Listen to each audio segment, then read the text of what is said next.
menjelaskan tentang term konstanta atau constant term. Term konstanta adalah simbol yang secara langsung merujuk ke suatu objek tertentu dalam domain pembicaraan. Nilai atau rujukannya sifatnya tetap sepanjang pengertian dalam argumen atau formula. Jadi contohnya adalah dalam notasi logika atau formal, jika kita menggunakan simbol A untuk menyatakan seorang bernama Arman, maka A selalu merujuk kepada individu yang sama, yaitu saya. Dalam pernyataan sehari-hari, Indonesia sebagai suatu negara adalah contoh dari term konstan. Lalu yang kedua adalah term variabel atau variable. Term variabel adalah simbol yang mewakili anggota dari suatu domain pembicaraan, tapi nilainya itu tidak tetap, bisa bervariasi. Variabel ini sering digunakan dalam logika predikat untuk menyatakan sifat atau relasi secara umum. Contohnya, notasi X, Y, atau Z adalah variabel yang dapat mewakili objek, tapi pernyataan untuk setiap X, jika X adalah mahasiswa, maka X adalah belajar, menggunakan X sebagai variabel yang bisa berupa apa saja yang merupakan mahasiswa. Yang ketiga adalah term fungsi atau function. Term fungsi terbentuk dari penerapan simbol fungsi terhadap satu atau lebih terminologi, bisa konstansa maupun bisa variabel, sehingga menghasilkan satu term yang kompleks. Fungsi dalam logika ini yang digunakan untuk mengekspresikan hubungan atau operasi antar objek. Contohnya misalnya jika F adalah fungsi yang berarti ayah dari, maka F atau X menyatakan ayah dari X. Jika X adalah variabel yang merujuk kepada seorang individu, atau X memang mengacu ke individu yang merupakan ayah dari X. Contoh lain adalah jika kita menuliskan sibling, namanya Arman, untuk menyatakan saudara dari Arman, maka sibling Arman adalah term fungsi yang mengolah dari term konstanta untuk menghasilkan entitas saudara. Pemahaman ketiga jenis terminologi konstanta ini, variabel, fungsi, dan konstansa, kita dapat membangun pernyataan logika yang lebih kompleks dan lebih terstruktur. Jadi argumen logis dapat dinyatakan dengan jelas. Nah, kalau kita berbicara tentang logical fallacy, kesalahan dalam penalaran yang mengakibatkan argumen ini menjadi cacat atau nggak valid secara logis.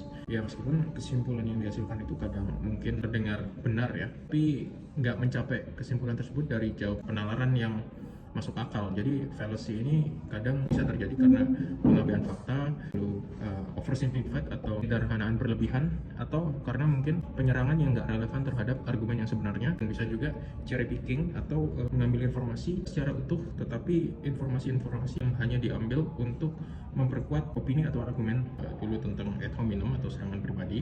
Jadi fallacy ini terjadi ketika seorang itu menyerang karakter atau kepribadian dari lawan argumennya. Jadi bukan fakta, bukan subjek yang sedang dibahas, tetapi menyerang ke secara personal.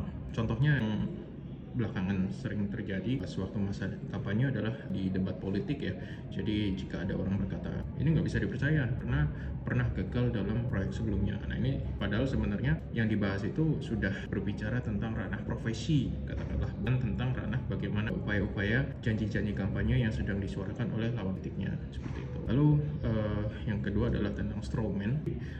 Fallacy ini terjadi ketika orang itu oversimplified atau menyederhanakan sesuatu terlalu berlebih-lebihkan untuk atau memutarbalikkan argumen lawan, mudah diserang alih-alih menanggapi argumen yang sebenarnya. Contohnya jika seorang pembicara itu menyatakan lawan saya ingin melucuti hak konstitusi rakyat, padahal sebenarnya lawan tersebut ini hanya mengusulkan regulasi tertentu terhadap sebuah topik, katakanlah seperti undang-undang ormas itu. Tetapi ini ditwist atau dipelintir oleh lawannya bahwa dia itu mengusulkan undang-undang tersebut untuk membatasi ruang gerak berkomunal masyarakat umum, padahal sebenarnya maksud dan tujuan untuk membuat wacana itu adalah bukan seperti itu. Yang ketiga adalah false dilemma, yaitu dikotomi palsu. Jadi fallacy ini jadi ketika seorang itu menjanjikan sebuah situasi seolah hanya memiliki dua pilihan ekstrim, padahal dalam kenyataannya itu ada pilihan atau alternatif lain yang mungkin tidak disampaikan karena berpotensi untuk tidak menguntungkan dari si penyampai pesan ini. Jadi contohnya adalah misal entah Anda mau mendukung kebijakan ini atau Anda nggak peduli sama sekali, padahal mungkin ada banyak posisi atau alternatif lain yang bisa diambil dalam perdebatan tersebut. Jadi semisal rancangan undang-undang penertiban ormas, padahal sebenarnya mungkin saja ada wacana lain yang seharusnya tidak perlu sampai membuat undang-undang untuk mengatur ormas, tetapi mungkin bisa dibuat semacam undang-undang untuk proteksi perlindungan tenaga kerja, karena